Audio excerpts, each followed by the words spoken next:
Muhakeme, hürmetli vatandaş. Bugün Kislav işkimenin 23. çelişkincenin 10. günü attı gücünü. Yukarıda görüp ettik, iki hadise. Okşaşlı vakti oturgu çıktı devre vatandaş. Biri, Şinjan Uyghur Abnum Rayonluq hükümetinin reisi Erkin Tunyaz London'u ziyaret kılış kelediğen boldu. Aldığımızdaki haftada bu bir hadise. Siyasi hadise, halkara arka görünüşlük siyasi hadise. İkincisi de şu vakti Amerika Koşmuş Ştatlar Devlet Meclisi yukarıda gösterdik. Senatörler ve Devlet Meclisi azalı 4 nefer kişi otura kanun layığı koyup Tibet ile Cungu oturusu tokunuşu tinç yol ile hal kılışını ilgili sürdüğü vatandaş. Tibet doğrusundaki bu kanun layığı ötken yıl 7. ayının 14. gün oturup koyulğan eder. Bu şundak mavzu asıldaki farklı gider. Ben şu vakti tokunuş deyip işletti. Cungu ile Tibet oturusundaki meseleni bu kadar Devlet Meclisi tokunuş deyip işletti. Bu sözü bari işiltiştike ilgilileş ve yaki kat'i meydanı işbadili geldik. Devlet Meclisi'nin kat'i meydanı işbadili geldik. Bugün endi Tibet doğrusu oturup koyulgan kanun layığı işiltilgen sözlerini esnek ödünler vatandaşlar. Tibet'le öz takdirini özü belgeliş hukuklu. Tibet'le kandak başvuruş doğrusudur. Fikir bayan kılış hukuklu. Tibet'le öz takdirini özü belgeleş hukuklu. Şundakla yani nime değil de Tibet'lerin öz takdirini özü belgeleş hukukunu Cungu Kompartiyası ve halkara cemiyet tartıp aldı. Bu ahirki cümle kaldı cümle vatandaş. Söz ibarı noktasında ve ifadeligen siyaset keskinliği, siyaset ciddiliğini etkada kaldı ibarı. Cungu hükümeti ve halkara cemiyet Tibetlerin öz devlerini özü belgileş, hukuklarını tartıp aldı. Demek bu kanun layıqdaki söz ibarıyla vayığa, yettiye del cayığa, yetti Tibet doğrusu da dep hüküm çıkarımız vatandaşım. İkincisi, Şinjan Uyghur Abnum Rayonluq Halk Hükümeti'nin reisi Erkin Tunyaz'ın London'u ziyaret kılışı. Ben bu noktada London, Vezir Sınak hükümetine rahmet eytimen vatandaş. Ben başta ettim Erkin Tunyaz'dan kim buluşu sen bilen düzgü işkinciye. O, gubernatörlük hakimiyet asıdır. Yani Beijing, Ürümçi'ye evetken, Şinjan'a evetken gubernatör Maşin Röyü'nün hükmürallığı asıdır. Silik etkanda Maşin Röyü'nün rehberliği asıdır. İşlevatkan adet. Siz biz için etkanlı Şinjan, yani Uyguristan bu müstemliki cemiyettir. Müstemliki cemiyeti kim buluştu kat'i nazar onun hukuka fakatla gılmaçtı buluş. Gılmaçtım buluştum başka hukuku bulmaydı. O koç diktatör. Bastırıştan aldığındaki adamdır. Şunlaşka Erkin Tunyaz'ı artık talep koyuyor hacesiz vatandaş. Haces yüzünüzde, her kandak adam yüzünüzde Erkin Tunyaz'ı orada okuyup tasavvur kılıp bakın. Siz kim bulatınız şu yerde? Şundak vakti siz nimi diyeleydiniz? Mesela nimi deyişiniz gerekirdi? Eğer bunu siyaset noktasına, siyaset direkt çıkarıversiniz, Erkin Tunyaz'dan vicdanı sual koysunuz mu? Her kandak milletin her kandak adımı da 10% milli hissiyat buludu. Rusiyalık pedagog Oşeneskinin degen sizi her kandak milletin her kandak adımı da yaki sen yaratmaydıgan sen hain deydigan her kandak adımının vücudu da 10% milli hissiyat buludu. Lekin o milli hissiyatla kandak geldi işleteleydi. Bu onun hukuka dairesideki şey emas. Bu adam kontrollü asılık adam. Lekin bir nokta şuna dikkat kılan vatandaş bugün Cumhuriyet Halk Cumhuriyeti'nin Avrupa İttifakı turuşluk vekili nime deptu da. Erkin Tunyaz'ın birle Angliya hükümet dairliğe ki parlamentiye Angliya'da münasebetli kimlerle mi? Qaysi rehberlerinin görüşü sözleşinin başka bütün Avrupa İttifakı gaza 27 devletinin Erkin Toniyaz bilen görüşüşünü ümit kılmaz depti. Bunu siz Milli Cumhuriyet Kompartiyası'nın propagandasıdan. Milli Cumhuriyet Kompartiyası Erkin Toniyaz'ı hazır halkara cemiyet elime çıkıp Uygurların üstündeki kılıvatkan etmişlerini, kırgınçılıklarının özünü pes etmekçi veya bu doğrudaki halkara cemaat fikrini yok atmakçı der. Değil mi desiniz der? Ona da kat'i nazar Erkin Toniyaz'ın London'a çağırılışı yakın London'a teklif kılıştı. Başta inkar kıttı o teklif kılındı deyin gepten. Onu da inkar kılışı haberi yazıvatka adamdan şey vatandaş. Bu bir başındaş. Birinci ayının 31. günü Amerika Devlet Parlamenti Uygurların konu dostu ve yakın dostu Chris Smith maqullagan kanun layihede yani Cumhuriyet Kompartiyasiga beriladigan abadiy normal sud huquqi berish kanun layihasida bir abzas Uygurlar doğrusida Uygurların qirg'inchilik uchrayotganligi to'g'risida to'xtaldi vatandosh. Nayt nazik gaplar, nayt sezgir gaplar bilan to'xtaldi vatandosh.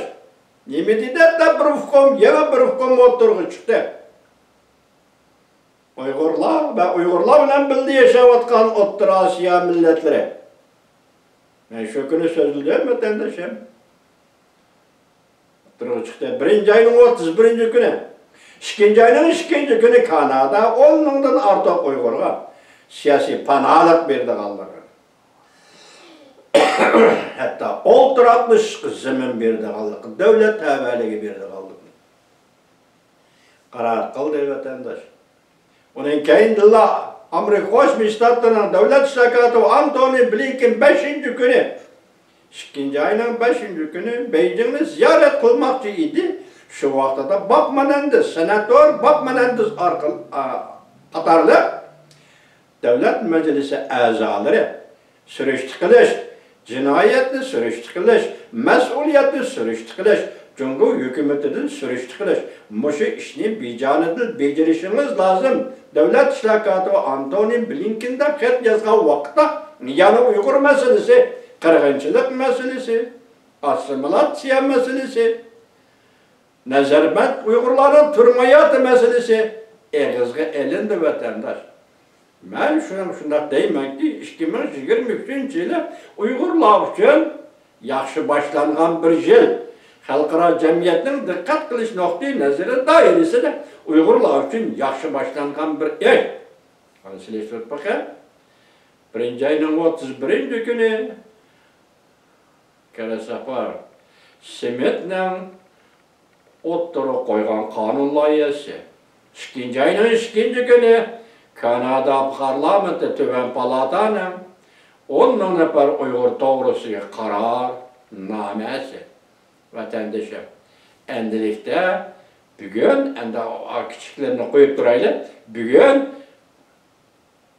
London hükümetinin ya hükümet dersi kötüymesek mi, haberdinler değilmekle kötüymesek mi, ministerler dersi kötüymesek mi, bu şekilde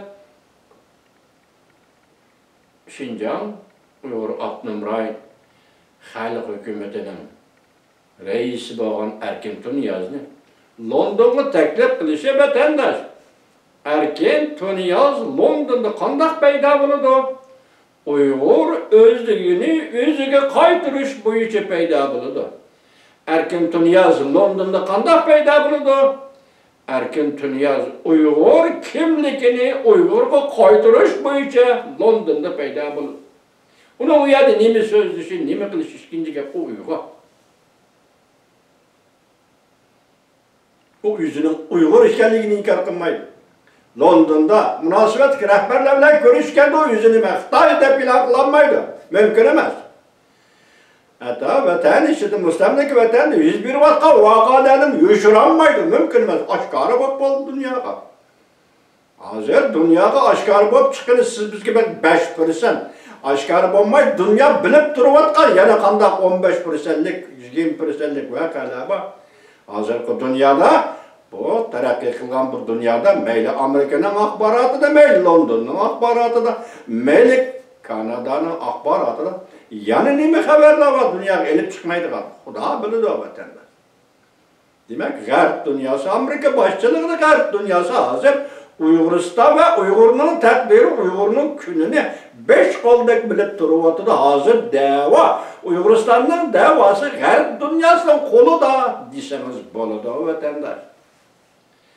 Şuna London'a kelişini erken Tony yazın London'u ziyaret kılışı birinci olup London'u ziyaret kılışını alkışlaymıyoruz vatandaş. Karşı alamıyoruz vatandaş. Şun bunun için Angliya hükümetiga, Angliya padişahlık hükümetiga, Angliya sonak, vezir sonak hükümetiga rahmet eytimiz vatandaş. Şu neresini bilin ki müstemlikçilik 19. asırda kozgaldı. Müstemlikçilik 20. asırın 60. yıllarında hatta 20. asırın 90. yıllarında Kreml müstemlik imperiyası ise bakanda ahırlı şahidi diye vatandaş. Kayılıp kalganı Cungo. Cungo'daki müstemlik sistemisi yemiriş. Bunu yemirişti Cungo kompartiyasının hükümranlığını yemirişke doğru kildi. Ben başta ne mi dedim? Angliya'nın aynı çağda 19. asırdaki faaliyeti, siyasi faaliyetleri, harbi faaliyetlerinin hepsi Hindistan, Cenubi Asya, Orta Asya, Afganistan. Vatandaşa. Şundakla Kaşgariye.